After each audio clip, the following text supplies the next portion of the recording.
ಜ್ಞಾನಶ್ರೀ ನವೋದಯ ತರಬೇತಿ ಕೇಂದ್ರ ಉತ್ತರ ಕನ್ನಡ ಆತ್ಮೀಯ ಪಾಲಕರೇ, ಎಲ್ರಿಗೂ ಸ್ವಾಗತ. ಮುದ್ದು ವಿದ್ಯಾರ್ಥಿಗಳೇ ಹಾಗೂ ಪಾಲಕರೇ, ಈಗಾಗಲೇ ಜವಾಹರಲಾಲ್ ನವೋದಯ ಪರೀಕ್ಷೆ ಆಲ್ರೆಡಿ ಆಗಿದೆ ಅಲ್ವಾ?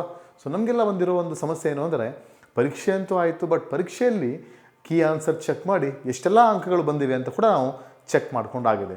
ಸೊ ಇವಾಗ ನಮ್ಮಲ್ಲಿ ಮೂಡಿಸುವ ಪ್ರಶ್ನೆ ಏನಂದರೆ, ಯಾರೆಲ್ಲ ಸೆಲೆಕ್ಷನ್ ಆಗ್ತೇವೆ, ಯಾರೆಲ್ಲ ಆಗಲ್ಲ ಅನ್ನೋದು ಪಾಲಕರಲ್ಲಿ ಒಂದು ಪ್ರಶ್ನೆ ಆಗಿದೆ. ಹಾಗೆ ವಿದ್ಯಾರ್ಥಿಗಳಿಗೂ ಒಂದು ಸಲ ಪಾಲಕರು ಟೆನ್ಷನ್ ಕೊಡ್ತಿರ್ತಾರೆ.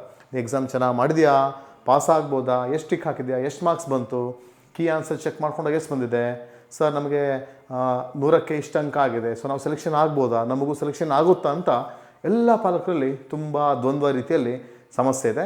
ಹಾಗಾದರೆ ಇವತ್ತಿನ ವಿಡಿಯೋ ಈ ಕಟ್ ಆಫ್ ಮಾರ್ಕ್ಸ್ ಬಗ್ಗೆ ಒಂದು ಮಹತ್ತಮವಾದ ವಿಡಿಯೋನ ಮಾಡ್ತಿದ್ದೇನೆ. ಜೊತೆಗೆ ಲಾಸ್ಟ್ ಆದ JNV ಪೇಪರ್ನ ಒಂದು ಅನಾಲಿಸಿಸ್ ಮಾಡೋಣ. ಅಂದರೆ ಪೇಪರ್ ಯಾವ ಥರ ಇತ್ತು ಅನ್ನೋ ಬಗ್ಗೆ ಒಂದು ಸಣ್ಣ ಮಾಹಿತಿ, ಮತ್ತು ಕಟ್ ಆಫ್ ಮಾರ್ಕ್ಸ್ಗೆ ಯಾವುದೆಲ್ಲ ರೂಲ್ಸ್ ಬರುತ್ತೆ, ಯಾವ ಥರ ಬೋರ್ಡ್ನವರು ಕಟ್ ಆಫ್ ಮಾರ್ಕ್ಸ್ನ ರಿಲೀಸ್ ಮಾಡ್ತಾರೆ ಅನ್ನೋ ಬಗ್ಗೆ ಒಂದು ಪುಟ್ಟ ಮಾಹಿತಿಯಾಗಿದೆ. ಜ್ಞಾನಶ್ರೀ ನವೋದಯ ತರಬೇತಿ ಕೇಂದ್ರ ಉತ್ತರ ಕನ್ನಡ. ನೀವಿನ್ನೂ ನಮ್ಮ ಚಾನಲ್ಗೆ ಸಬ್ಸ್ಕ್ರೈಬ್ ಮಾಡಿಲ್ಲ ಅಂದರೆ ಪಾಲಕರು ಹಾಗೂ ವಿದ್ಯಾರ್ಥಿಗಳೇ ಆದಷ್ಟು ಬೇಗ ಸಬ್ಸ್ಕ್ರೈಬ್ ಮಾಡಿ, ಜೊತೆಯಲ್ಲಿ ನಮ್ಮ ಹೊಸ ವಿಡಿಯೋ ನೋಟಿಫಿಕೇಷನ್ ನೋಡ್ಬೋದು. ಈಗಾಗಲೇ ಎಕ್ಸಾಮ್ ಆಗಿದೆ. ನೆಕ್ಸ್ಟ್ ಮುಂಬರುವ 2026ನೇ ಪರೀಕ್ಷೆಗೆ ನಾವು ತಯಾರಿ ಮಾಡಬೇಕಿದೆ. ಹಾಗಾದರೆ ಯಾರೆಲ್ಲ 4ನೇ ತರಗತಿ ಮತ್ತು 3ನೇ ತರಗತಿಯಲ್ಲಿ ಪ್ರೆಸೆಂಟಾಗಿ ಕಲಿತಿದ್ದೀರಾ, ಅವರು ಮುಂಬರುವ ಪರೀಕ್ಷೆಗೆ ತಯಾರಿ ಮಾಡೋ ಜೊತೆಗೆ ನಮ್ಮ ಜೊತೆ ನೀವು ಕೈ ಜೋಡಿಸ್ಬೋದು, ಉತ್ತಮ ರೀತಿಯಲ್ಲಿ ಎಲ್ಲ ಕಾನ್ಸೆಪ್ಟ್ನ ಕಲಿಬೋದು ಅಂತ ಹೇಳ್ತಾ ಇವತ್ತಿನ ವಿಡಿಯೋದ ಟಾಪಿಕ್ ನೋಡಿ, ಸಬ್ಜೆಕ್ಟ್ ಅನಾಲಿಸಿಸ್ ಬಗ್ಗೆ ನೋಡೋಣ. ಆಯಿತಾ? Subject level. ಈಗ ಪರೀಕ್ಷೆ ಆಗಿದೆ, ಪರೀಕ್ಷೆಯಲ್ಲಿ ನಿಮ್ಮ ಮಗು ಕೆಲವೊಂದು ಭಾಗದಲ್ಲಿ ಕೆಲವೊಂದು ಥರ ಅಂಕಗಳನ್ನು ತೊಗೊಂಡಿದೆ. ಆಲ್ರೆಡಿ ನಿಮ್ಗೆ ಗೊತ್ತಿದೆ ಯಾವುದೆಲ್ಲ ಸಬ್ಜೆಕ್ಟ್ಗಳು ಇರುತ್ತೆ ಅಂತ ನಿಮ್ಗೆ ಆಲ್ರೆಡಿ ಗೊತ್ತಿತ್ತಲ್ವ? ನೋಡಿ, ಈ ಸಬ್ಜೆಕ್ಟ್ಗಳಲ್ಲಿ ಯಾವ ಥರ ಅಂಕಗಳನ್ನು ಮಗು ಗಳಿಸಿದೆ ಅಥವಾ ಹೇಗಾಗಿದೆ ಅನ್ನೋದಕ್ಕೆ ನೋಡೋಣ. ಒಂದು ಮೆಂಟಲ್ ಎಬಿಲಿಟಿ. ಹೌದಾ? ಮೆಂಟಲ್ ಎಬಿಲಿಟಿ ತುಂಬ ಈಸಿ ಆಗಿತ್ತು ಅಂತನಲ್ವಾ? ಈ ಸಲ ನೋಡಿ, ಆಲ್ಮೋಸ್ಟ್ 90% ಸ್ಟೂಡೆಂಟ್ಸು ತುಂಬ ಚೆನ್ನಾಗಿ ಮಾಡಿದ್ದಾರೆ. ಎಲ್ಲೋ 1-2 ತಪ್ಪಿಬಿಟ್ರೆ ತುಂಬ ಈಸಿ ಆಗಿತ್ತು. ಚೆನ್ನಾಗಿ ಪರ್ಫೆಕ್ಟಾಗಿ ಯಾರೆಲ್ಲ ನೀವು ಸ್ಟಡಿ ಮಾಡಿದ್ದೀರಿ, ಯಾವ್ಯಾವ ಕೋಚಿಂಗ್ ಸೆಂಟ್ರಿಂದ ಅಥವಾ ಬೇರೆ ಬೇರೆ ಆನ್ಲೈನ್ ಕ್ಲಾಸಿಂದ ಯಾರೆಲ್ಲ ಕರೆಕ್ಟಾಗಿ ಕಲ್ತಿದ್ದೀರಿ, ಅವರಿಗಂತೂ ಮೆಂಟಲ್ ಎಬಿಲಿಟಿ ತುಂಬ ಈಸಿ ಲೆವೆಲಲ್ಲಿ ಇತ್ತು ಅಂತ ನಾವು ಹೇಳ್ಬೋದಲ್ವ? ತುಂಬ ಈಸಿ ಆಗಿತ್ತು, ಕಷ್ಟ ಇರಲಿಲ್ಲ, ಯಾವುದೇ ಕಾಂಪ್ಲಿಕೇಶನ್ಸ್ ಕ್ವಶನ್ಸ್ಗಳಿರಲಿಲ್ಲ. ನೀವು ಸಮಾಧಾನದ ಟಿಕ್ ಹಾಕಿದಾದರೆ ಡೆಫಿನೆಟ್ಲಿ ನಿಮಗೆ 50ಕ್ಕೆ 50 ಅಂಕ ಮಿಸ್ ಆಗಲ್ಲಾಗಿತ್ತು. ಹಾಗೆ ಮ್ಯಾಥಮೆಟಿಕ್ಸ್ಗೆ ಬರೋಣ. ಗಣಿತ ವಿಷಯ ಯಾವ ಥರ ಇತ್ತು ನೋಡಿ. ಆನ್ಲೈನ್ ತರಗತಿಯಲ್ಲಿ ನಾವು ಕೂಡ ಗಣಿತದ ಹಲವು ಪೇಪರ್ನ ಸಾಲ್ವ್ ಮಾಡಿದ್ದೇವೆ. ಎಕ್ಸಾಮ್ ಆದ ತಕ್ಷಣ ಕೂಡ ಎಕ್ಸಾಮ್ ಪೇಪರ್ನ ನಾವು ಸಾಲ್ವ್ ಮಾಡಿದ್ದೇವೆ. ಯಾವುದೇ ರೀತಿ ಕಷ್ಟಕರಲ್ಲಾಗಿತ್ತು. 1 ಇಲ್ಲ 2 ಸ್ವಲ್ಪ ಕನ್ಫ್ಯೂಷನ್ ಬಿಟ್ಟರೆ ಅದು ಕೂಡ ಕನ್ಫ್ಯೂಷನ್ ಅಲ್ಲ. ಮಗುವಿನ ತಯಾರಿ ತುಂಬ ಚೆನ್ನಾಗಿದ್ದರೆ, ಮಗು ತುಂಬ ಚೆನ್ನಾಗಿ ಅಭ್ಯಾಸ ಮಾಡಿದಿದ್ರೆ ಡೆಫಿನೆಟ್ಲಿ ಗಣಿತಕ್ಕೆ 20 ಪ್ರಶ್ನೆಗಳಿಗೆ 20 ಅಂಕ ಸರಿ ಮಾಡಿ 25 ಅಂಕವನ್ನು ಈಸಿಲಿ ಪಡೆದಿತ್ತು. ಹಾಗಾದರೆ ನನ್ನ ಈ ವರ್ಷದ ಅನಾಲಿಸಿಸ್ ಗಣಿತಕ್ಕೆ ಕೂಡ ತುಂಬ ಈಸಿ ಅಂತ ನಾನು ಕೊಡ್ತೇನೆ. ಜೊತೆಗೆ ಲ್ಯಾಂಗ್ವೇಜ್, ಕನ್ನಡ ಭಾಷೆ ಆಗಿರ್ಬೋದು, ಇಂಗ್ಲೀಷ್ ಆಗಿರ್ಬೋದು, ಅಥವಾ ನೀವು ಯಾವ ಭಾಷೆಯಲ್ಲಿ ಪರೀಕ್ಷೆ ಬರೆದಿದ್ರಿ, ಯಾವ ಲ್ಯಾಂಗ್ವೇಜಲ್ಲಿ ನೀವು ಓದ್ತೀರಾ ಆ ಭಾಷೆಯ ಪರೀಕ್ಷೆಯಲ್ಲಿ ಹಿಂದಿ, ಉರ್ದು ಯಾವುದೇ ಆಗಿರ್ಬೋದು. ಸೊ ನಿಮಗೆ ಲ್ಯಾಂಗ್ವೇಜ್, ನಮ್ಮ ಮೇನಾಗಿ ಕನ್ನಡ ಮತ್ತು ಇಂಗ್ಲೀಷ್ ಕಂಪೇರ್ ಮಾಡಿದರೆ ಇಂಗ್ಲೀಷ್ ಸ್ವಲ್ಪ ಈಸಿ ಇತ್ತು, ಕನ್ನಡ ಸ್ವಲ್ಪ ಡಿಫಿಕಲ್ಟ್ ಆಗಿದೆ. ಅಂದರೆ ಎಲ್ಲ ಉತ್ತರಗಳು ಬರುತ್ತೆ, ಅದು ಸ್ವಲ್ಪ ಕನ್ಫ್ಯೂಸಿಂಗ್ ಇತ್ತು ಅಲ್ವಾ? ಅಲ್ಲಲ್ಲೇ ಸ್ವಲ್ಪ ಕನ್ಫ್ಯೂಷನ್ಸ್. ಸೊ ಹಾಗಾದರೆ 20ಕ್ಕೆ 20 ಅಂಕ ಮಾಡಿದವನು ಡೆಫಿನೆಟ್ಲಿ ನವೋದಯಲ್ಲಿ ಪಾಸ್ ಆಗ್ತಾನಂತ ಹೇಳ್ತಾ, ಆದರೆ ಈ ತುಂಬ ಈಸಿ ಇರಲಿಲ್ಲ, ಮೀಡಿಯಮ್ ಲೆವೆಲಲ್ಲಿ ಇತ್ತು, ತುಂಬ ಡಿಫಿಕಲ್ಟ್ ಕೂಡ ಇರಲಿಲ್ಲ. ಔಟ್ ಆಫ್ ತೊಗೊಳ್ಳಿಕ್ಕೆ ಡೆಫಿನೆಟ್ಲಿ ಇದು ಕಷ್ಟ ಆಗುತ್ತೆ ಪೇಪರ್ ಹೇಳ್ತೇನೆ. ನಿಮ್ಮ ಮಕ್ಕಳು ಎಷ್ಟೇ ಲ್ಯಾಂಗ್ವೇಜಲ್ಲಿ ಪಾಂಡಿತ್ಯವನ್ನು ಪಡೆದಿದ್ರು ಕೂಡ ವಿರಳವಾಗಿ ಸೊ ಔಟ್ ಆಫ್ ತೊಗೊಳ್ಳೋದು ಅಂತ ಹೇಳ್ತೇನೆ. ಸೊ ಮ್ಯಾಥಮೆಟಿಕ್ಸ್ ಹೋದ ವರ್ಷ ಕಂಪೇರ್ ಮಾಡಿದಾಗ ಮ್ಯಾಥಮೆಟಿಕ್ಸಲ್ಲಿ ತುಂಬ ಡಿಫಿಕಲ್ಟ್ ಕೊಟ್ಟಿದ್ರು, ಪ್ಯಾಸೇಜ್ ಲೆವೆಲ್ನ ತುಂಬ ಈಸಿಯಾಗಿ, ಲ್ಯಾಂಗ್ವೇಜ್ನ ತುಂಬ ಈಸಿ ಕೊಟ್ಟಿದ್ರು. ಬಟ್ ಈ ಸಲ ಗಣಿತವನ್ನು ತುಂಬ ಸ್ವಲ್ಪ ಈಸಿಯಾಗಿ ಕೊಟ್ಟು ಇದನ್ನು ಮಾಡ್ರೇಟ್ ಲೆವೆಲ್ ಇಟ್ಟಿದ್ದಾರೆ. ಸೊ ಮಾಡ್ರೇಟ್ ಅಂದರೆ ಈ ಕಡೆ ತುಂಬ ಡಿಫಿಕಲ್ಟ್ ಕೂಡ ಅಲ್ಲ, ತುಂಬ ಈಸಿನೂ ಕೂಡ ಅಲ್ಲ, ತುಂಬ ತಪ್ಪುಗಳು ಕೂಡ ಆಗಲ್ಲ, ಆದರೆ ತಪ್ಪುಗಳು ಆಗೋದೇ ಇಲ್ಲ ಅಂತ ನಾನು ಹೇಳಲ್ಲ. ಸೊ ಮಾಡ್ರೇಟ್ ಲೆವೆಲ್, ಆದರೆ ಮೀಡಿಯಮ್ ಲೆವೆಲ್ ಇತ್ತು ಅಲ್ವಾ?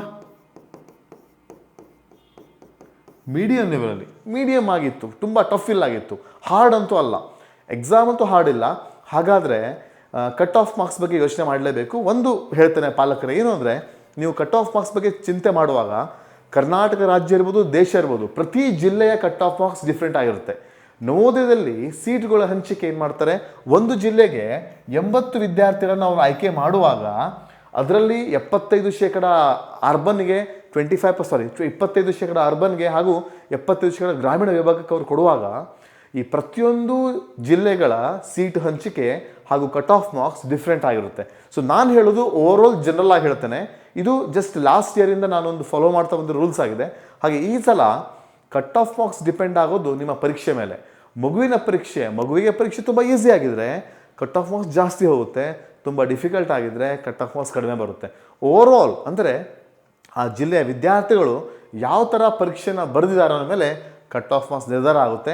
ಯಾರೇ ಎಷ್ಟೇ ವಿಡಿಯೋದಲ್ಲಿ ಯಾವುದೇ ಥರ ಕಟ್ ಆಫ್ ಮಾರ್ಕ್ಸ್ ಹೇಳಿದ್ರು ಅದು 100ಕ್ಕೆ 100 ಸತ್ಯ ಆಗಲಿಕ್ಕೆ ಚಾನ್ಸೇ ಇಲ್ಲ. ಯಾಕಂದರೆ ಬೋರ್ಡ್ನಲ್ಲಿ ಸ್ವತಃ ಪೇಪರ್ ಚೆಕ್ ಮಾಡಿದೆ ಕಟ್ ಆಫ್ ಮಾರ್ಕ್ಸ್ ಏನು ಅನ್ನೋದು ಗೊತ್ತಾಗಲ್ಲ. ತುಂಬ ಪಾಲಕರು ಕೇಳ್ತಾರೆ, ಸೊ ಈ ಸಲ ಕಟ್ ಆಫ್ ಮಾರ್ಕ್ಸ್ ಎಷ್ಟಕ್ಕೆ ನಿಲ್ಬೋದು, ಎಷ್ಟಾಗುತ್ತೆ, ಏನಾಗುತ್ತೆ 100% ಯಾರೂ ಹೇಳಲಿಕ್ಕೆ ಸಾಧ್ಯ ಇಲ್ಲ.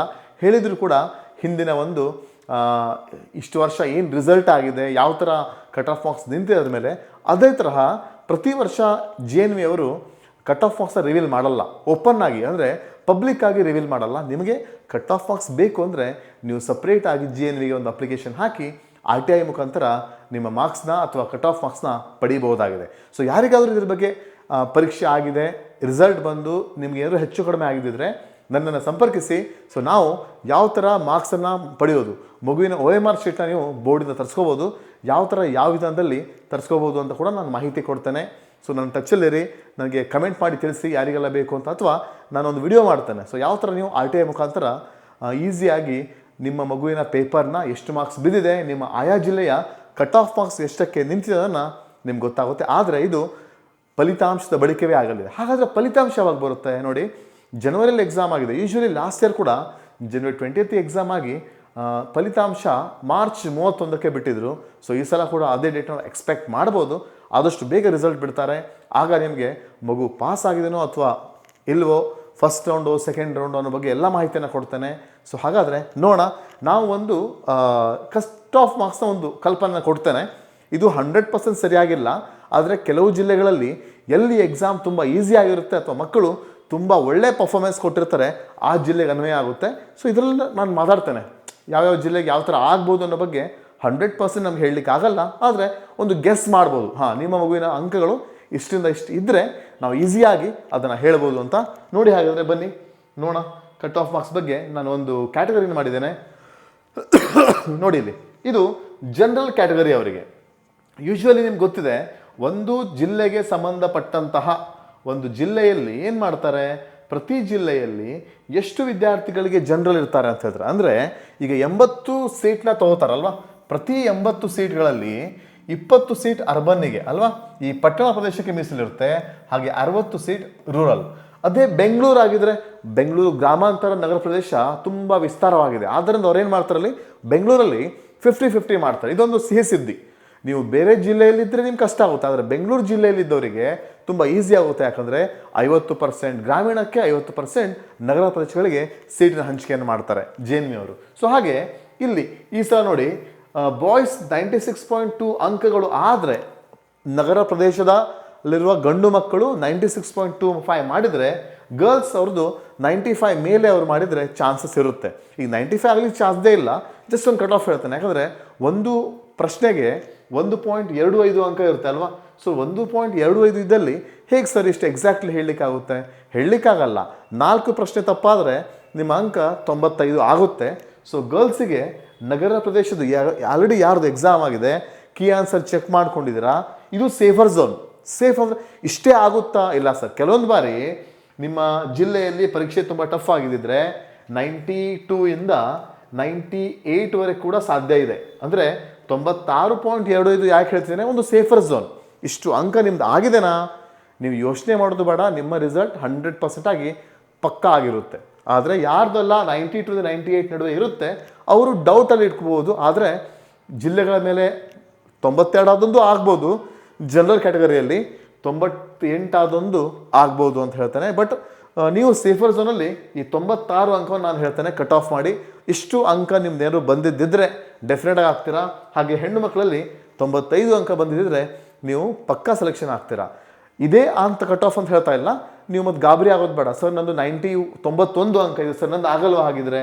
ಸೊ ಹೋಪ್ ಕಳ್ಕೊಳ್ಳೋದು ಬೇಡ. ರಿಸಲ್ಟ್ ಬಂದಿಲ್ಲ, ಪರೀಕ್ಷೆ ಯಾವ ಥರ ಆಗಿದೆ ಅಂತ ನಿಮ್ಗೆ ಆಲ್ರೆಡಿ ಗೊತ್ತಿದೆ. ಸೊ ನೀವು ಹೋಪ್ ಕಳ್ಕೊಬೇಡಿ, ನಿಮ್ಮ ನಂಬಿಕೆಯನ್ನು ಉಳಿಸ್ಕೊಳ್ಳಿ. ಎಕ್ಸಾಮ್ ರಿಸಲ್ಟ್ ಬರಲಿ, ನಾನು ಹೇಳಿದ್ದೆ ಸತ್ಯ ಅಂತ ನಾನು ಹೇಳ್ತಾ ಇಲ್ಲ, ಜಸ್ಟ್ ನಿಮ್ಗೊಂದು ತಲೆಯಲ್ಲಿ ಇರಲಿ. ನಿಮ್ದೇನಾದರೂ ನೀವು ಇಷ್ಟು ಅಂಕವನ್ನು ತೊಗೊಂಡಿದ್ದೀರಾ, ನೀವು ಸೇಫರ್ ಸೈಡಲ್ಲಿ ಇದ್ದೀರಾ ಅಂತ ಅರ್ಥ. ಅದೇ ಇರ್ತೀರಲ್ಲ ಗ್ರಾಮೀಣ ಪ್ರದೇಶ ವಿದ್ಯಾರ್ಥಿಗಳಿಗೆ ನೋಡಿ, ಗಂಡು ಮಕ್ಕಳು 95ರ ಮೇಲೆ ಮಾಡಿದರೆ, ಹೆಣ್ಣು ಮಕ್ಕಳು 93.75 ಮೇಲೆ ನಿಮ್ಮ ಅಂಕ ಆಗಿದ್ದಿದ್ರೆ 100% ನೀವು ಸೆಲೆಕ್ಷನ್ ಆಗಿರ್ತೀರಾ. ಆದರೆ OMR ಕೂಡ ಇದೇ ಥರ ಹಾಕಿರಬೇಕು, ಸುಮ್ಮನೆ ನಮ್ಮ ಅಂಕವನ್ನು ಅನ್ಕೊಳ್ಳೋದಲ್ಲ. ಹಾಗೆ ಸರ್ ಹಾಗೆ ನಂದು 90 ಆಗಿದೆ, ಸರ್ ನಂದು 89 ಆಗಿದೆ, ಸೆಲೆಕ್ಷನ್ ಆಗಲ್ವಾ? ಆಗಲ್ಲ ಅಂತ ನಾನು ಹೇಳ್ತಾ ಇಲ್ಲ. ಸೊ ನಿಮಗೆ ಈ ಸಲ ನಾನು ಹೇಳೋದಿದ್ರೆ ಎಷ್ಟಾದರೆ ಆಗ್ಬೋದು ಅಂದರೆ, ಯೂಶ್ವಲಿ ಒಂದು ಕಾಮನ್ ನಂಬರ್ ಕೊಡ್ತೇನೆ ನೋಡಿ ನಿಮಗೆ, ಆಯಿತಾ? ಸೊ ಇಷ್ಟು ನಂಬರ್ ನೀವು ಆಗ್ತೀರಾ ಅಂತ. ಗ್ರಾಮೀಣ ಪ್ರದೇಶದ ಮಕ್ಕಳು ಏನಿಲ್ಲ ಅಂದರೂ 88ರಿಂದ ನೀವು 96 ನಿಮ್ಮ ಅಂಕಗಳು ಇದ್ದರೆ, ಗಂಡ್ಮಕ್ಳಾಗಲಿ ಹೆಣ್ಮಕ್ಳಾಗಲಿ, ಸೊ ನಿಮ್ಮ ಸೆಲೆಕ್ಷನ್ ಓಕೆ ಆಗಬಹುದು ಅನ್ನೋ ನೀವು ನಿರೀಕ್ಷೆ ಇಟ್ಕೋಬೋದು. 88ಕ್ಕಿಂತ ತುಂಬ ಕಡಿಮೆ ಆದರೆ ಡೌಟು. ಸೊ ನೀವು ಆಗುತ್ತೋ ಆಗಲ್ಲ ಅನ್ನೋದು ಕಷ್ಟ. ಯಾರಿಗಿದು? ಜನರಲ್ ಕ್ಯಾಟಗರಿ ಅವರಿಗೆ, ಯಾವುದೇ ಮೀಸಲಾತಿ ಕೋರ್ತಾ ಇಲ್ಲ ಅನ್ನೋರಿಗೆ ಮಾತ್ರ ಹೇಳ್ತಿದ್ದೇನೆ, ಆಯಿತಾ? ಇದು ಫೈನಲ್ ಅಲ್ಲ, ಜಸ್ಟ್ ನಾವೊಂದು ಗೆಸ್ ಮಾಡಿದ್ದು. ಹೀಗೆ ಆಗಬೇಕು ಅಂತ ರೂಲ್ಸ್ ಇಲ್ಲ ನೋಡಿ. ಪ್ರತಿಯೊಂದು ಜಿಲ್ಲೆಗಳಿಗೆ ಡಿಫ್ರೆಂಟ್ ಆಗಿರುತ್ತೆ. ನಿಮ್ಮ ಜಿಲ್ಲೆಗೆ ಬೇರೆ ಆಗ್ಬೋದು. ನಿಮ್ಮ ಜಿಲ್ಲೆಯಲ್ಲಿ ಮಕ್ಕಳು ತುಂಬ ಚೆನ್ನಾಗಿ ಎಕ್ಸಾಮ್ ಬರ್ತಿದ್ರೆ ಕಟ್ ಆಫ್ ಮೇಲಾಗುತ್ತೆ. ಇಲ್ಲ ಎಲ್ಲರಿಗೂ ಎಕ್ಸಾಮ್ ಕಷ್ಟ ಆಗಿದ್ರೆ 80ಕ್ಕೂ ಇಳಿಬೋದು ನೋಡಿ. ನಿಮ್ಮ ಅಂಕ ನಿಮ್ಮ ಜಿಲ್ಲೆಯಲ್ಲಿ 80 ನೀವೇ ಹೈಯೆಸ್ಟ್ ಇದ್ದೀರಿ, ಯಾರ್ದು ಇಲ್ಲ ಅಂದಾಗ ನೀವು ಸೆಲೆಕ್ಷನ್ ಆಗಿರ್ತೀರ. ಸೊ ಟಾಪಲ್ಲಿ ಯಾರಿರ್ತಾರೆ ಅವರನ್ನವರು ಸೆಲೆಕ್ಷನ್ ಮಾಡ್ತಾರೆ.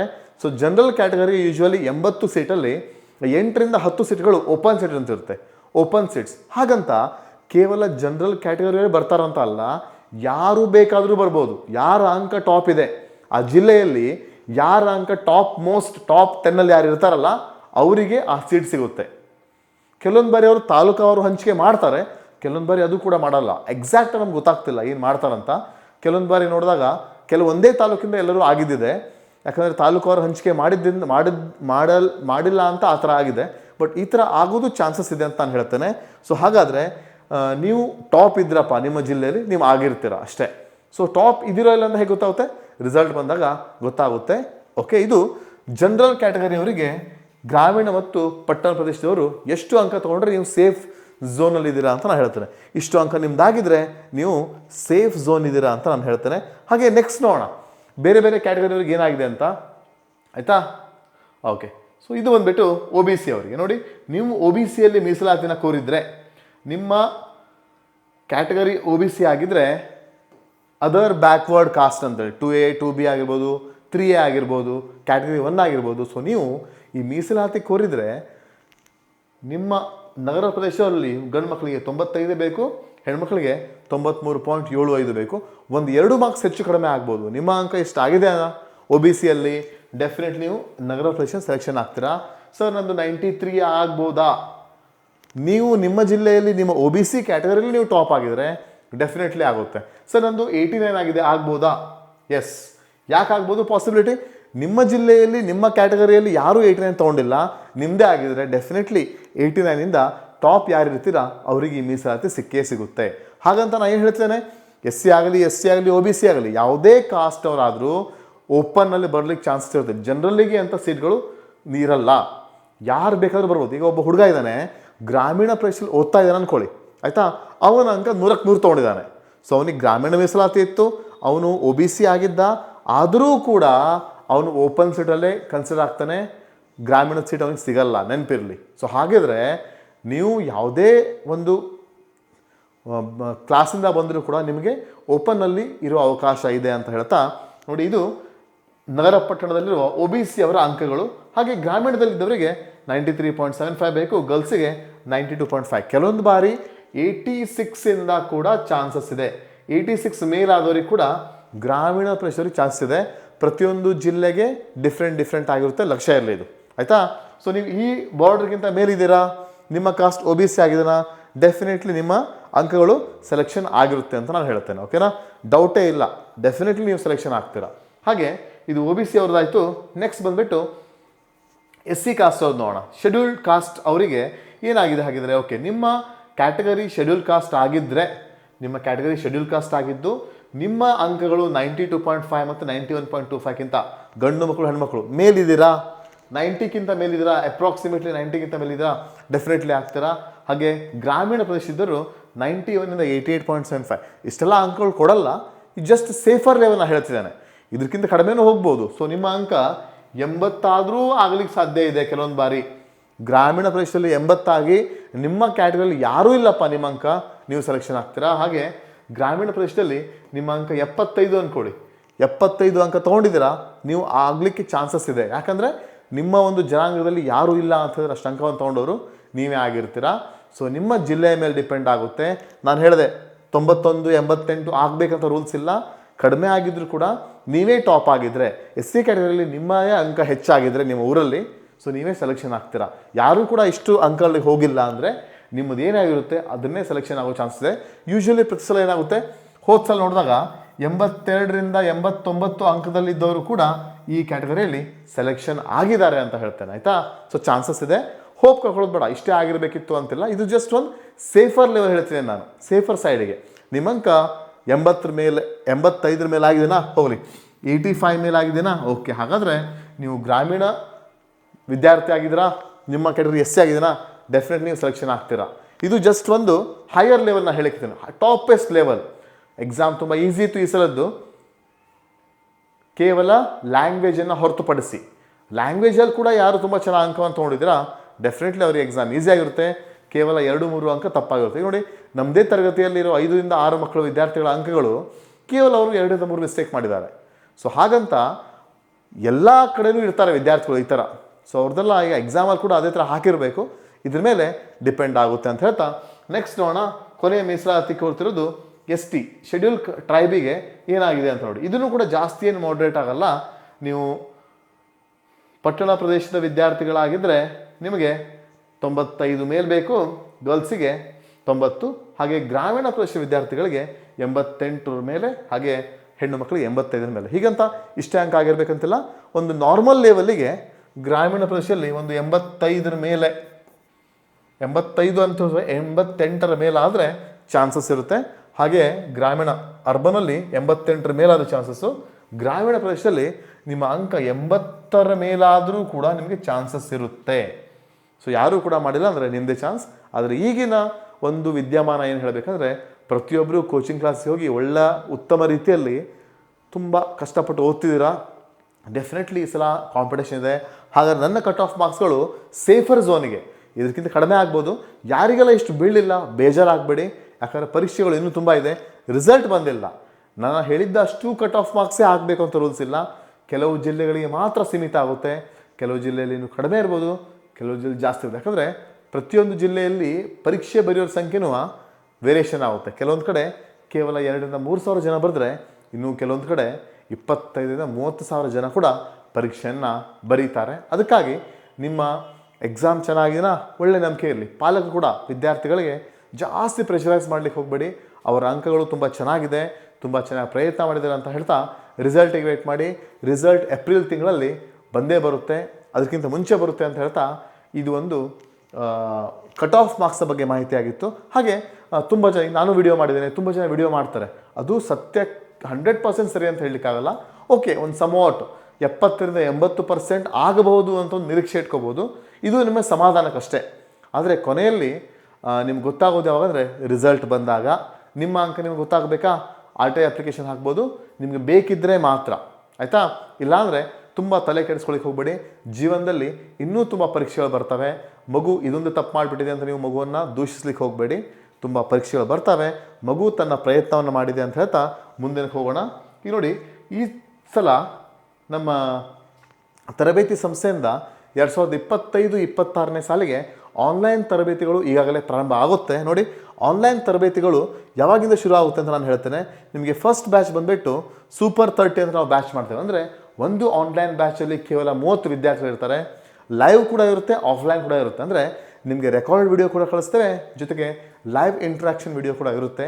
ಯಾರಿಗೆಲ್ಲ ಇಂಟ್ರೆಸ್ಟ್ ಇದೆ ನಮ್ಮ ತರಬೇತಿ ಸಂಸ್ಥೆಯನ್ನು ಸಂಪರ್ಕಿಸಿ ನಿಮ್ಮ ಹೆಸರನ್ನು ನೋಂದಾಯಿಸ್ಬೋದು. ಅತಿ ಕಡಿಮೆ ದರದಲ್ಲಿ ನಾವು ಆನ್ಲೈನ್ ಕ್ಲಾಸ್ನ ಪ್ರೊವೈಡ್ ಮಾಡ್ತೇವೆ. 4 ಬ್ಯಾಚಲ್ಲಿ ಮಾಡ್ತೇವೆ. 1ನೇ ಬ್ಯಾಚ್ ಫೆಬ್ರವರಿ 15ರಿಂದ ಶುರು ಆಗುತ್ತೆ. 2ನೇ ಬ್ಯಾಚ್ ಬಂದುಬಿಟ್ಟು ಏಪ್ರಿಲ್ 15ಕ್ಕೆ ಶುರು ಆಗುತ್ತೆ. 3ನೇ ಬ್ಯಾಚ್ ಜೂನ್ 15ಕ್ಕೆ, 4ನೇ ಹಾಗೂ ಕೊನೆಯ ಬ್ಯಾಚ್ ಆಗಸ್ಟಕ್ಕೆ. ಸೊ ಯಾವುದೆಲ್ಲ ಕೋಚಿಂಗ್ ಕೊಡ್ತೇವೆ ಹಾಗಿದ್ರೆ? ಸೊ ನಮ್ಮಲ್ಲಿ ನಮ್ಮ ಜ್ಞಾನಶ್ರೀ ಅಕಾಡೆಮಿ ಅಪ್ಲಿಕೇಶನ್ ಇದೆ ಅಲ್ವಾ, ನೀವು ಪ್ಲೇಸ್ಟೋರಿಗೆ ಹೋದರೆ ನಮ್ಮ ಅಪ್ಲಿಕೇಶನ್ ಸಿಗುತ್ತೆ ನಿಮಗೆ. ಜ್ಞಾನಶ್ರೀ ಅಕಾಡೆಮಿ ಅಂತ ಅಪ್ಲಿಕೇಶನ್ ಇದೆ. ಜ್ಞಾನಶ್ರೀ ಅಕಾಡೆಮಿ ಅಪ್ಲಿಕೇಶನ್ ಡೌನ್ಲೋಡ್ ಮಾಡಿಕೊಂಡು ಅದರಲ್ಲಿ ನಿಮಗೆ ನವೋದಯ ಕೋರ್ಸ್ ಸಿಗುತ್ತೆ, ಸೈನಿಕ ಕೋರ್ಸ್ ಸಿಗುತ್ತೆ, ಹಾಗೂ ಮುರಾರ್ಜಿ ಕೋರ್ಸ್ಗಳು ಕೂಡ ಸಿಗುತ್ತೆ. ಈ ಪ್ರತಿ ಕೋರ್ಸಲ್ಲಿ 2 ವಿಧ ಇರುತ್ತೆ. ಒಂದು ಲೈವ್ ಕ್ಲಾಸಸ್ ಇರುತ್ತೆ, ಒಂದು ಆಫ್ಲೈನ್. ಲೈವ್ ಕ್ಲಾಸ್ ಇಲ್ಲ ಸರ್ ನಮ್ಗೆ ತುಂಬ ಕಷ್ಟ ಆಗುತ್ತೆ ಅಂದರೆ ನೀವು ಆಫ್ಲೈನ್ ಕ್ಲಾಸ್ನ ಕೂಡ ಈಸಿಯಾಗಿ ತೊಗೋಬೋದು. ತುಂಬ ಕಡಿಮೆ ದರದಲ್ಲಿ, ನೀವು ಊಹಿಸ್ಲಿಕ್ಕೆ ಕೂಡ ಸಾಧ್ಯ ಇಲ್ಲ ಅಷ್ಟು ಕಡಿಮೆ ದರದಲ್ಲಿ ನಾವು ಆನ್ಲೈನ್ ಕೋಚಿಂಗ್ನ ಪ್ರೊವೈಡ್ ಮಾಡ್ತೇವೆ. ಅಪ್ಲಿಕೇಶನ್ ಲೆವೆಲ್ ಕೋಚಿಂಗ್ ಇರುತ್ತೆ. ನೀವು ಲೈವ್ ಕ್ಲಾಸ್ನ ಮಿಸ್ ಮಾಡಿದ್ರು ಕೂಡ ನಿಮ್ಮ ಲೈವ್ ಕ್ಲಾಸ್ನ ವಿಡಿಯೋ ಅಪ್ಲಿಕೇಶನ್ ಸೇವ್ ಆಗುತ್ತೆ. ಹಾಗೆ ನಿಮಗೆ ಸಂಪೂರ್ಣ ಈ ನವೋದಯದ ಮೇಲೆ ಬೇಕಾ ಕಂಪ್ಲೀಟಾಗಿ ಮೆಂಟಲಿಟಿ ಆಗಿರ್ಬೋದು, ಗಣಿತ ಆಗಿರ್ಬೋದು, ಗದ್ಯ ಭಾಗ ಆಗಿರ್ಬೋದು, ಎಲ್ಲದ ಸಪ್ರೇಟಾಗಿ ಎಲ್ಲ ವಿಡಿಯೋಸ್ ಕೂಡ ನಿಮಗೆ ಅಪ್ಲಿಕೇಶನ್ ಸಿಗುತ್ತೆ. ತುಂಬ ಪ್ರಾಕ್ಟೀಸ್ ಜೊತೆಗೆ 20 ಪ್ರಾಕ್ಟೀಸ್ ಪೇಪರ್ಸ್ ಸಿಗುತ್ತೆ ಮಾಡಲಿಕ್ಕೆ. 20 ಟಾಪ್ ಕ್ವಶನ್ ಪೇಪರ್ಸ್ ನಿಮಗೆ ಸಿಗುತ್ತೆ. ಹಾಗೆ ಸೈನಿಕ ಪ್ರಿಪ್ರೇಷನ್ ಮಾಡಬೇಕಾ ಅದಕ್ಕೂ ಒಂದು ಬ್ಯಾಚ್ ಮಾಡಿದ್ದೇವೆ. ಮುರಾರ್ಜಿ ಪ್ರಿಪ್ರೇಷನ್ ಮಾಡಬೇಕಾ ಅದಕ್ಕೂ ಒಂದು ಬ್ಯಾಚ್ ಮಾಡಿದ್ದೇವೆ. ಸೊ ಹೀಗೆ 3 ಪರೀಕ್ಷೆಗಳಿಗೆ ನಮ್ಮಲ್ಲಿ ಬ್ಯಾಚ್ಗಳು ಆರಂಭ ಆಗ್ತಾ ಇದೆ. ನಿಮಗೆ ಇಂಟ್ರೆಸ್ಟ್ ಇದ್ದರೆ ಈಗಾಗಲೇ ನಮ್ಮ ಸಂಸ್ಥೆಯ ನಂಬರ್ಗೆ ಕಾಲ್ ಮಾಡಿ ನಿಮ್ಮ ಹೆಸರು ನೋಂದಾಯಿಸ್ಕೊಳ್ಳಿ. ಕೇವಲ ಒಂದು ಬ್ಯಾಚಲ್ಲಿ, ನವೋದಯದ ಬ್ಯಾಚಲ್ಲಿ 30 ಜನರಿಗೆ ಮಾತ್ರ ಅವಕಾಶ ಇರುತ್ತೆ. ಈ ಥರ 4 ಬ್ಯಾಚ್ ಮಾಡ್ತೇವೆ. ನಿಮಗೆ ತರಗತಿಯಲ್ಲಿ ನೀವು ಡೈಲಿ ಒಂದು ತರಗತಿಗೆ ಹೋಗೋಕ್ಕಿಂತ ಮನೆಯಲ್ಲೇ ಕುಳಿತು ಆರಾಮಾಗಿ ನಿಮ್ಮ ಪಾಲಕರ ಸಹಾಯವನ್ನು ಇಟ್ಕೊಂಡು ಆನ್ಲೈನ್ ತರಬೇತಿಯಲ್ಲಿ ನೀವು ತುಂಬ ಚೆನ್ನಾಗಿ ಕಲಿಬೋದು. ಇದ್ರ ಬಗ್ಗೆ ತುಂಬ ವಿಡಿಯೋಸ್ ನಮ್ಮ ಚಾನಲ್ ಇದೆ, ನೀವು ನೋಡ್ಬೋದು.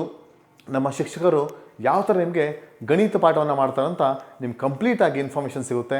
ಸೊ ನಮ್ಮ ಟೀಚಿಂಗ್ ನಿಮಗೆ ಇಷ್ಟ ಆಗಿದ್ರೆ ಆದಷ್ಟು ಬೇಗ ಪ್ರೆಸೆಂಟಾಗಿ 4ನೇ ತರಗತಿಯಲ್ಲಿ ಓದ್ತಿರೋ ಮಕ್ಕಳು ಹಾಗೂ 3ನೇ ತರಗತಿಯಲ್ಲಿ ಓದ್ತಿರೋ ಮಕ್ಕಳು ಕೂಡ ನೀವು ಈ ಕೋರ್ಸ್ನ ಪಡ್ಕೋಬೋದು ಅಂತ ಹೇಳ್ತಾ, ಸೊ ನಿಮಗೊಂದು ಉತ್ತಮ ಅವಕಾಶ ಇದೆ ಇದು. ಆದಷ್ಟು ಬೇಗ ಕೋರ್ಸ್ಗೆ ಎನ್ರೋಲ್ ಮಾಡ್ಕೊಳ್ಳಿ. ನಮ್ಮ ಜ್ಞಾನಶ್ರೀ ಅಕಾಡೆಮಿ ಅನ್ನೋ ಅಪ್ಲಿಕೇಶನ್ ಲಿಂಕ್ನ ಈ ವಿಡಿಯೋದಲ್ಲಿ ಹಾಕಿರ್ತಾನೆ. ಜ್ಞಾನಶ್ರೀ ಅಕಾಡೆಮಿ ಅಪ್ಲಿಕೇಶನ್ನ ಡೌನ್ಲೋಡ್ ಮಾಡಿಕೊಂಡು ಅದರಲ್ಲಿ ಕೋರ್ಸ್ಗಳು ಆದಷ್ಟು ಬೇಗ ಆರಂಭವಾಗ್ತವೆ ಅಂತ ಹೇಳ್ತಾ ಇಂದಿನ ವಿಡಿಯೋನ ಮುಗಿಸ್ತಾ ಇದ್ದೇನೆ. ಸೊ ನಿಮಗೇನಾದರೂ ನವೋದಯದಲ್ಲಿ ಉತ್ತಮ ಅಂಕ ಪಡಿಬೇಕು, ಮುಂಬರುವ ಪರೀಕ್ಷೆಯಲ್ಲಿ ಒಳ್ಳೆ ರೀತಿಯ ಅಂಕ ಪಡೆದು ಜೊತೆಗೆ ಗಣಿತದಲ್ಲಿ ತುಂಬ ಚೆನ್ನಾಗಿ ಏನಾದರೂ ಸಾಧನೆ ಮಾಡಬೇಕು ಅಂತ ನಿಮ್ಗೆ ಅನಿಸಿದರೆ ನೀವು ನಮ್ಮ ತರಬೇತಿ ಸಂಸ್ಥೆಯನ್ನು ಭೇಟಿ ಮಾಡ್ಬೋದು. ನಮ್ಮ ತರಬೇತಿ ಸಂಸ್ಥೆಯಲ್ಲಿ ನಿಮಗೆ ಎಲ್ಲ ಥರ ಸೌಲಭ್ಯವನ್ನು ನಾವು ಕೊಟ್ಟು ಕೋಚಿಂಗ್ ಕೂಡ ಕೊಡ್ತೇವೆ. ಸೊ ರೆಗ್ಯುಲರ್ ಕ್ಲಾಸ್ ಕೂಡ ಇರುತ್ತೆ, ಆನ್ಲೈನ್ ಕ್ಲಾಸ್ ಇರುತ್ತೆ. ಸೊ ನಮ್ಮ ತರಬೇತಿ ಸಂಸ್ಥೆ ಯಾರ ಹತ್ತಿರ ಇದ್ದೀರಾ ಅವರು ನಮ್ಮ ತರಬೇತಿ ಸಂಸ್ಥೆಗೆ ಬಂದು ಕೂಡ ಖುದ್ದಾಗಿ ಕಲಿಬೋದು. ಪ್ರತಿಯೊಂದು ವಿಷಯದ ಬಗ್ಗೆ ಸವಿಸ್ತಾರವಾದ ಮಾಹಿತಿಯನ್ನು ಪಡಿಬೋದು. ಜೊತೆಗೆ ತುಂಬ ದೂರದಲ್ಲಿದ್ದವರು ನೋಡಿ ಆನ್ಲೈನ್ ಬ್ಯಾಚ್ ಮುಖಾಂತರ ಮನೆಯಲ್ಲೇ ಕುಳಿತು ಸೇಫಾಗಿ ಎದ್ಕೊಂಡು ನೀವು ಆರಾಮಾಗಿ ಅಭ್ಯಾಸವನ್ನು ಮಾಡ್ಬೋದು. ಲೈವ್ ಕ್ಲಾಸ್ ಇರುತ್ತೆ. ಸೊ ಡೆಮೋ ಕ್ಲಾಸಸ್ ಬೇಕಾ ನಮ್ಮ ಯೂಟ್ಯೂಬ್ ಚಾನಲಲ್ಲಿ ತುಂಬ ಕ್ಲಾಸಸ್ ಇದೆ. ಜೊತೆಗೆ ನಮ್ಮ ಜ್ಞಾನಶ್ರೀ ಅಪ್ಲಿಕೇಶನ್ಸ್ನ ಪ್ಲೇಸ್ಟೋರಿಂದ ಡೌನ್ಲೋಡ್ ಮಾಡಿಕೊಂಡು ಅಲ್ಲಿ ವಿವಿಧ ರೀತಿಯ ಕೋರ್ಸ್ಗಳಿವೆ. ಆ ಕೋರ್ಸ್ನ ಕಾಸ್ಟ್ ಕೂಡ ನಿಮಗೆ ನೆಕ್ಸ್ಟ್ ವಿಡಿಯೋದಲ್ಲಿ ನಾನು ಹೇಳ್ತೇನೆ. ನೆಕ್ಸ್ಟ್ ಒಂದು ವಿಡಿಯೋ ಮಾಡ್ತೇನೆ ಯಾವೆಲ್ಲ ಕೋರ್ಸ್ಗಳು ಯಾವ ದರದಲ್ಲಿ ನಿಮಗೆ ಸಿಗ್ತಾ ಇದೆ ಅನ್ನೋದು ನಿಮ್ಮ ಒಳ್ಳೆಯ ಒಂದು ವಿಡಿಯೋ ಮಾಡಿ ನಿಮಗೆ ಇನ್ಫಾರ್ಮೇಷನ್ಸ್ನ ಕಳಿಸ್ತೇನೆ ಅಂತ ಹೇಳ್ತಾ ಇವತ್ತಿನ ವಿಡಿಯೋನ ಮುಗಿಸ್ತಾ ಇದ್ದೇನೆ. ಸೊ ಆಲ್ಮೋಸ್ಟ್ ನಿಮಗೆ ಕಟ್ ಆಫ್ ಬಗ್ಗೆ ಒಂದು ಮಾಹಿತಿ ಸಿಕ್ಕಿದೆ ಅಂತ ಹೇಳ್ಬೋದು. ಒಂದು ಅಂದಾಜು ಮಾಹಿತಿ ಆಗಿತ್ತು, 100% ಮಾಹಿತಿ ಅಲ್ಲ. ಜಿಲ್ಲೆಯಿಂದ ಜಿಲ್ಲೆಗೆ ಇದು ಬೇರೆ ಆಗೋದ್ರಿಂದ ಯಾರೂ ಕೂಡ ನಿಖರವಾಗಿ ಇಷ್ಟೇ ಆಗುತ್ತೆ ಅಂತ ಹೇಳಲಿಕ್ಕೆ ಸಾಧ್ಯ ಇಲ್ಲ. ಯಾಕಂದರೆ ಈ ಕಟ್ ಆಫ್ ಮಾರ್ಕ್ಸ್ ಡಿಪೆಂಡ್ ಆಗೋದು ನಮ್ಮ ವಿದ್ಯಾರ್ಥಿಗಳು ಈ ಸಾಲಿನಲ್ಲಿ ಯಾವ ಥರ ಪರೀಕ್ಷೆ ಬರೆದಿದ್ದಾರೆ ಅನ್ನೋ ಬಗ್ಗೆ. ಸೊ ಹಾಗಾದರೆ ವೆಯ್ಟ್ ಮಾಡಿ, ರಿಸಲ್ಟ್ ಬರಲಿ. ಮಾರ್ಚ್ ಕೊನೆಯ ವಾರದಲ್ಲಿ ಅಥವಾ ಏಪ್ರಿಲ್ ಮೊದಲನೇ ವಾರದಲ್ಲಿ ಫಲಿತಾಂಶಗಳು ಹೊರಬೀಳ್ತವೆ. ಸೊ ಹಾಗಾದರೆ ಇಷ್ಟು ಹೇಳ್ತಾ ಇವತ್ತಿನ ವಿಡಿಯೋನ ಮುಗಿಸ್ತಾ ಇದ್ದೇನೆ. ಯಾರು ನಮ್ಮ ಚಾನಲ್ಗೆ ಇನ್ನೂ ಸಬ್ಸ್ಕ್ರೈಬ್ ಮಾಡಿಲ್ಲ ಆದಷ್ಟು ಬೇಗ ಸಬ್ಸ್ಕ್ರೈಬ್ ಮಾಡ್ಕೊಳ್ಳಿ ಅಂತ ಹೇಳ್ತಾ, ಜ್ಞಾನಶ್ರೀ ನವೋದಯ ತರಬೇತಿ ಕೇಂದ್ರ ಉತ್ತರ ಕನ್ನಡ ಎಲ್ಲರಿಗೂ ಶುಭವಾಗಲಿ ಅಂತ ಹೇಳ್ತಾ ಆಲ್ ದಿ ಬೆಸ್ಟ್ ಹೇಳ್ತೇನೆ. ಮುಂಬರುವ ಪರೀಕ್ಷೆಯಲ್ಲಿ ಉತ್ತಮ ರೀತಿಯಲ್ಲಿ ನೀವು ಚೆನ್ನಾಗಿ ಸಾಧನೆಯನ್ನು ಮಾಡಿ ಅಂತ ಹೇಳ್ತಾ, ಹಿಂದಿನ ಪರೀಕ್ಷೆ ಏನೇ ಆಗಿರಲಿ ನಮ್ಮ ಜೀವನದಲ್ಲಿ ತುಂಬ ಪರೀಕ್ಷೆಗಳು ಇರುತ್ತೆ. ಸೊ ನಾವು ತಪ್ಪಿಂದ ನಮ್ಮ ಕಲಿಕೆಯನ್ನು ನಾವು ಮುಂದುವರಿಸ್ತೇವೆ.